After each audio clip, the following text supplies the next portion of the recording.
नमस्कार मित्रहो, मी स्वप्नील सावरकर. हिंदुस्थान पोस्ट मध्ये तुमचं सर्वांचं पुन्हा एकदा स्वागत. महायुतीचं सरकार महाकाय विजय मिळवत आलेलं आहे आणि आता मुख्यमंत्र्यांची खुर्ची कोणाला मिळणार हे लवकरच सगळ्यांना समजणार आहे. यापुढची राजकारणाची दिशा काय असेल, ज्या पद्धतीने विरोधक आता आरोप प्रत्यारोप करू लागलेले आहेत. अगदी संजय राऊतांनी तर आता या सगळ्या पराभवाला चंद्रचूड जबाबदार आहेत असा एक काहीतरी भन्नाट वेगळा आरोप केलाय. आता चंद्रचूड नुकतेच निवृत्त झालेले सरन्यायाधीश कसे जबाबदार आहेत हे मात्र सांगण्याचे कष्ट त्यांनी जे घेतले ते अत्यंत त्यांची विदारक स्थिती दाखवणार आहेत. म्हणजे ईव्हीएम वर खापर फोडून झालं ते काही चाललं नाही, आता थेट सरन्यायाधीशांवर खापर फोडायचा प्रयत्न, म्हणजे सुप्रीम कोर्टाबाबत संशय निर्माण करायचा. तुम्ही आमच्या केसेसचा निकाल लावला नाही म्हणून आज ही परिस्थिती आहे, तुम्ही वेळेत सगळ्या गोष्टी केल्या नाही म्हणून ही परिस्थिती आहे. आज सुप्रीम कोर्टात लाखो खटले प्रलंबित आहेत, तुमचा खटला प्राधान्याने घेतला नाही म्हणून तुमची ही परिस्थिती. मग ज्या लोकांचे खटले, लाखो लोकांचे खटले प्रलंबित आहेत त्यांच्याबद्दल आज एक शब्द तरी तुम्ही काढला होता का? सत्तेत होता तेव्हा काही केलं होतं का? पण नाही.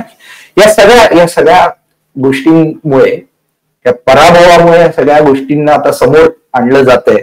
अर्थात या सगळ्याचे परिणाम काय होणार आहेत, कशा पद्धतीने कायद्याच्या दृष्टीने ह्या गोष्टी कशा स्वरूपात आपण बघितल्या पाहिजेत आणि राजकारण पुढे कशा पद्धतीने जाणार आहे हे जाणून घेण्याचा आपण प्रयत्न करणार आहोत अशा एका व्यक्तीकडून की जो पत्रकारितेतून वकील झालेला आहे आणि आज एक नामवंत वकील म्हणून त्यांची ओळख.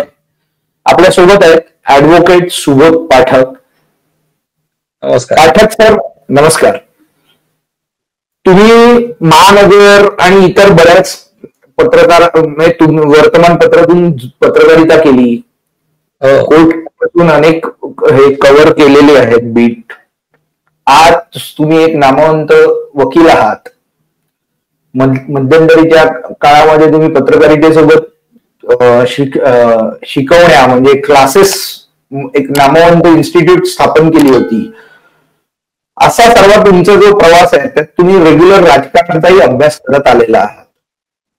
आज जे काही घडलंय, हा जो काय महायुतीला मिळालेला महाप्रचंड विजय आणि मुख्यमंत्री पदाची जी काय आता शर्यत सुरू आहे, अर्थात त्याच्याबद्दल फार तुम्ही बोलाच, त्याच्याबद्दल आम्ही फार चर्चा करणं आता हे नाही करणं. आपला शो जोपर्यंत लोकांपर्यंत जाईल तोपर्यंत मुख्यमंत्री जाहीर झालेले असू शकतील, पण तरीही या पुढची राजकारणाची दिशा कशी असेल आणि हे विरोधक ज्या पद्धतीने आरोप करत सुटले आहेत, ईव्हीएमच्या बाबतीत असेल, थेट सरन्यायाधीशांवर असेल, सुप्रीम कोर्टावर त्यांनी केलेले प्रश्न निर्माण केलेले आहेत, या सगळ्याचं लीगल कायदेशीर भाषेमध्ये आणि कायद्याच्या प्रक्रियेमध्ये हे सगळं कुठे बसतंय आणि ह्याच्यावर काय कारवाई होऊ शकते का हे जाणून घ्यायचंय. सुबोधजी, सर्वात पहिला आरोप म्हणजे ईव्हीएम वरचा. तर हा जो निकाल आहे हा अनेक वरिष्ठ ज्येष्ठ नेत्यांनी सुद्धा सांगितलंय की हा अनाकलनीय असा आहे. पण मी जे काही अभ्यासात आलोय ते पाहता मला राजकारणातला हा निकाल अनाकलनीय वाटत नाही. तर महायुती विजयाकडे जाणार हे नक्कीच होतं, पण ती एवढ्या मोठ्या फरकाने जिंकेल यामागे खरं तर महाराष्ट्रातल्या एका मोठ्या नेत्याचं नाव आणि तो मोठा नेता या सगळ्या विजयाला कारणीभूत आहे आणि तो म्हणजे देवेंद्र फडणवीस.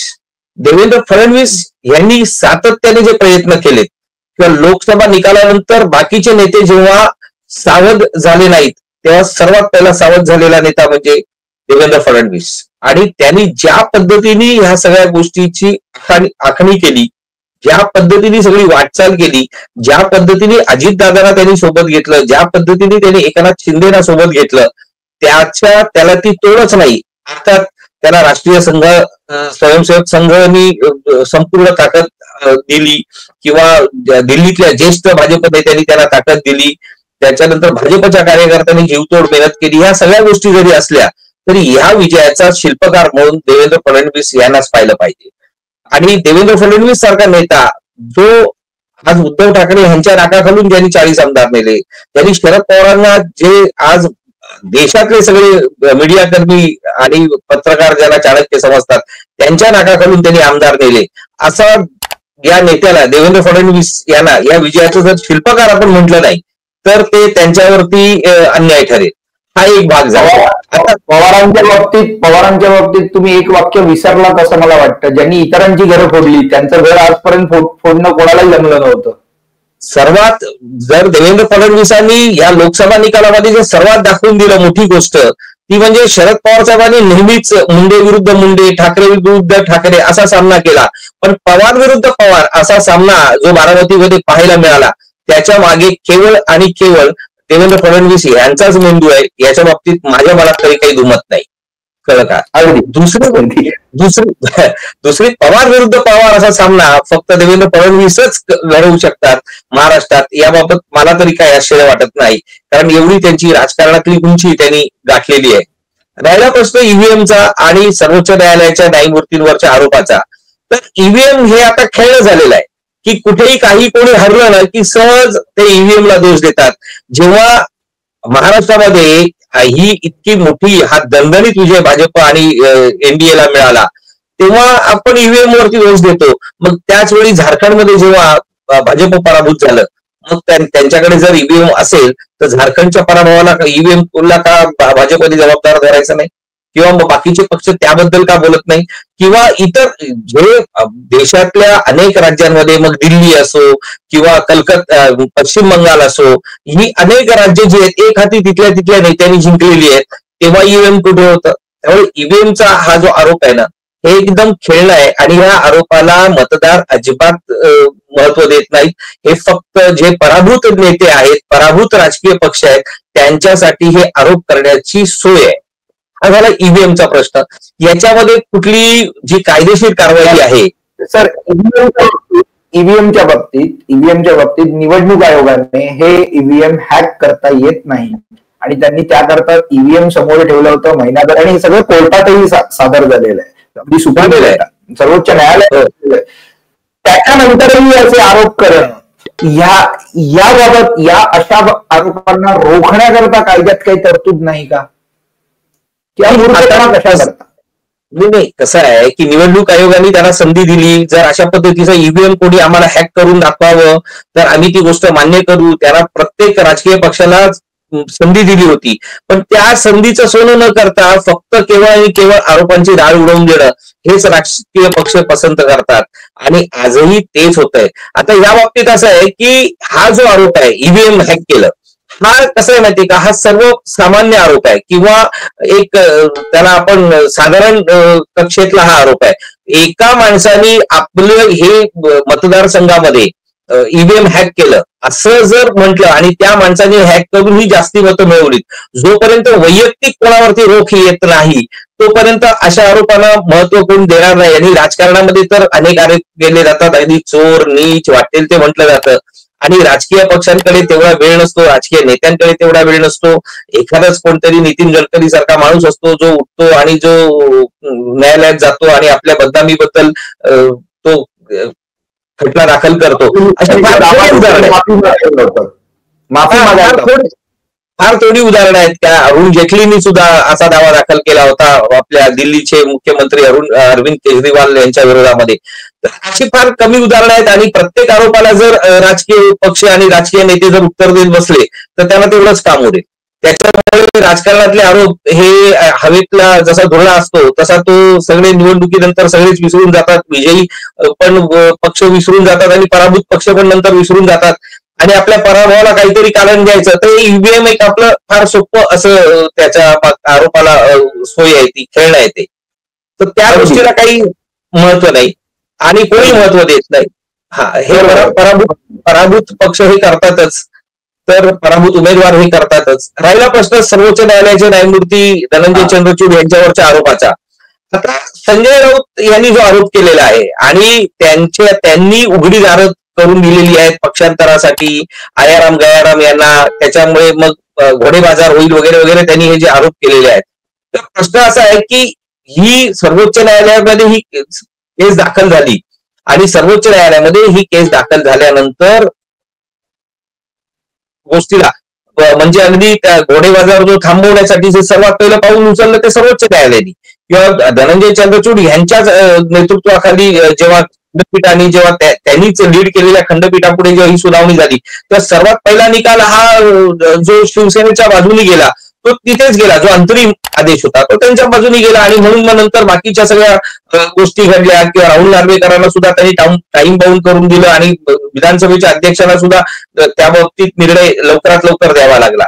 तर आता ह्यांनी जो संजय राऊतांनी केलेला आरोप आहे त्याची वेळ आपण लक्षात घेतली पाहिजे. ही वेळ कोणती आहे तर धनंजय चंद्रचूड आता निवृत्त झालेले आहेत, त्याच्यामुळे त्यांच्यावर आता काही बोललं तर ते कंटेम्प्टला जाईल का? जाईल, पण सर्वोच्च न्यायालय या बाबतीमध्ये इतर न्यायमूर्ती त्याची दखल घेऊन सो मोठं काही कंटेम्प्ट काढणार नाही. पहिली गोष्ट, सर्वोच्च न्यायालयावरती अशा पद्धतीची आरोपाची राळ उडवल्यानंतर इतर न्यायाधीश शक्यतोवर कंटेम्प्टला जात नाहीत, कारण सर्वोच्च न्यायालय म्हणा किंवा इतर कुठलीही न्यायालय ही स्वतःला राजकारणापासून वेगळी ठेवू पाहतात, लांब ठेवू पाहतात. त्याच्यामुळे स्वतःहून कोणी कंटेम्प्टला ते इनिशिएट करेल असं वाटत नाही. जोपर्यंत थेट आणि एखादा मर्मभेदी आरोप होत नाही, जोपर्यंत सर्वसाधारण आरोप होतात तोपर्यंत न्यायालय सुद्धा लक्ष देणार नाही. पण त्यांनी केलेला जो आरोप चंद्रचूड करू शकतात ना अब्रू नुकसानीचा दावा, ते करू शकतात. पण जेव्हा देशाचं एवढं मोठं सर्वोच्च पद भूषवणारा माणूस पुन्हा ह्या सगळ्या गोष्टीमध्ये खाली उतरत नाही, एवढ्या खाली येणार नाही, ते म्हणतील ठीक आहे त्यांचा एक आरोप आहे, पक्ष त्यांचा पराभूत झालेला आहे, त्या पराभवाच्या नैराश्यातून त्यांनी एखादा आरोप केला, तो असाच हवेतला धुळा समजून तो मला वाटतं सोडून दिला जाईल. न्यायमूर्ती चंद्रचूड सुद्धा यावरती फारसं लक्ष देणार नाहीत किंवा सर्वोच्च न्यायालय सुद्धा या बाबतीत फारसं लक्ष देणार नाही आणि 2-4 दिवसांनी संजय राऊत सुद्धा हा आरोप विसरून जातील, ते नवा आरोप काहीतरी करतील आणि पत्रकार सुद्धा मग त्यांना नव्या काहीतरी आरोपाकडे नव्या गोष्टीकडे घेऊन जातील. थोडक्यात या राजकारण्यांच्या वाटतरीच्या बडबडीला आवड घालणार कसा? आता असं आहे की देशातल्या कानाकोपऱ्यामध्ये रोज अशी वक्तव्य होतात की त्या प्रत्येक वक्तव्यावरती जर सर्वोच्च न्यायालयाने लक्ष द्यायचं ठरवलं तर मग सर्वोच्च न्यायालयाला बाकी सगळे खटले बाजूला ठेवून या कंटेम्प्टलाच जास्त हे करावं लागणार आणि कंटेम्प्टच वरती निकाल देत बसावं लागेल असं आहे. म्हणून एक आखणी आहे आपल्या घटनेमध्येच तरतूद आहे की न्यायालयाने राजकारणात येऊ नये आणि राजकारण्यांनी न्यायालयावरती बोलू नये, असं आपलं एक संकेत आहे. अर्थात संकेत पाळण्याची साधन सुचिता कोणते नेते दाखवत होते आजपर्यंत, ते सगळे मोठे नेते आता संपले. आताचे जे नेते आहेत संजय राऊत सारखे यांना कोणत्याही प्रकारची लाज राहिलेली नाही असंच म्हणावं लागेल, बरोबर आहे? त्याच्यामुळे त्यांच्यावर खटले आता दाखल होत आहेत ना, संजय राऊतांवरती बदनामीचे खटले दाखल होत आहेत. तर त्याचं कारणच ते आहे. म्हणजे जर तुम्ही आता हे गेल्या काही वर्षामध्ये बघितलं तर राजकीय नेत्यांवरती बदनामीचे खटले दाखल होण्याची संख्या वाढत चाललेली आहे. पूर्वी ती नव्हती, कारण पूर्वी बेलगाम आरोप होत नव्हते. पूर्वीचे नेते सुसंस्कृत होते, आत्ताचे नेते अनेक नेते म्हणजे सर्व नाही म्हणता येणार आपल्याला, पण अनेक नेते आपली पातळी सोडून बोलतात. राजकारणामध्ये सुद्धा एक साधन सुचिता पाळली पाहिजे, एक संस्कार पाळला पाहिजे. महाराष्ट्राची सुसंस्कृतता आहे ती आपण पाळली पाहिजे, पण अनेक नेते ते पाळत नाहीत आणि बेफाम आरोप करणं आणि बेलगाम बोलणं हे आता एक असं फॅशन झाल्यासारखं आहे. त्याच्यामुळे हळूहळू खटले दाखल होतील किंवा मग अगदी लोकसभेला सुद्धा कायदा पारित करावा लागेल त्याच्यात किंवा संसदेला कायदा पारित करावा लागेल असं वाटतंय मला.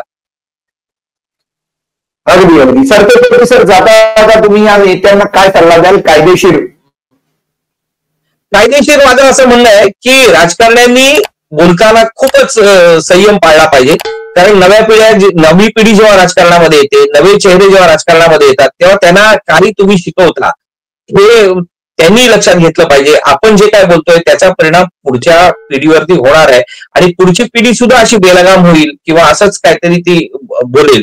त्यामुळे आपल्या भाषेचा स्तर आणि आपल्या भाषेचा स्तर हा राजकारणाचा स्तर ठरवतो. तेव्हा राजकारणाचा स्तर जर चांगला ठेवायचा असेल, आजच्या राजकारण्यांनी सुद्धा बोलताना आपल्या भाषेचा स्तर चांगला ठेवला पाहिजे. आपल्याला बोलायचं आहे म्हणून बोलू नये, कारण राजकारणात जे पराजय होतच असतात.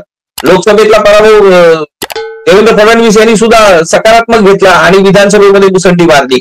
त्यामुळे जय पराजय लक्षात घेऊन आपण तो एक भाग आहे या राजकारणाचा हे गृहीत धरून जर पुढे वाटचाल केली नेत्यांनी तर काहीच हरकत नाही. पण आपण पराभूत झालो म्हणजे बेलगाम आरोप करणं हे काही चांगली गोष्ट आहे असं मला वाटत नाही. आणि राजकारण्यांनी शक्यतोवर न्यायालयानं ह्या सगळ्या गोष्टीपासून लांब ठेवलं पाहिजे. कारण न्यायालयानं न्यायदानाचं काम करता आलं पाहिजे. त्यांच्यावरती जास्तीत जास्त दबाव जर टाकला तर त्यांना आपलं काम मुक्तपणे करता येणार नाही हे राजकारण्यांनी लक्षात घेतलं पाहिजे. त्यामुळे माजी न्यायमूर्तींवरती सुद्धा आरोप करताना फार आपण लक्षात घेऊन आरोप केले पाहिजेत असं मला वाटतं. खूप खूप धन्यवाद. तुम्ही कायद्याची प्रक्रिया पण सांगितलीत आणि या राजकारण्यांना सल्ला पण दिलेला आहे. तर मला असं वाटतं की या नेत्यांनी ऐकावं, नाही तर ऍडव्होकेट पाठकांसारख्या अनेक वकिलांना रोजगार तर उपलब्ध राहीलच, त्यांची तिजोरी भरत राहील आणि ते होऊ नये आणि न्यायालय आमची तिजोरी भरण्यासाठी राजकारण्यांनी बेलगाम बोलू नये. कळलं का? की आपल्या कुठल्याही वकिलाची इच्छा अशी नसेल की आमची तिजोरी भरण्यासाठी नेत्यांनी बेलगाम बोलावं. उलट त्यांनी महाराष्ट्राची सुसंस्कृतता राखावी असंच आम्हाला मनापासून वाटेल. मनमोकळेपणे हे मान्य सांगितलं, कबूल केलं. खूप खूप धन्यवाद सर. पुन्हा भेटू अशाच एखादा विषय घेऊन. तुमचे कायदेशीर सल्ले घेण्याकरताही आम्हाला नक्कीच आवडेल. धन्यवाद.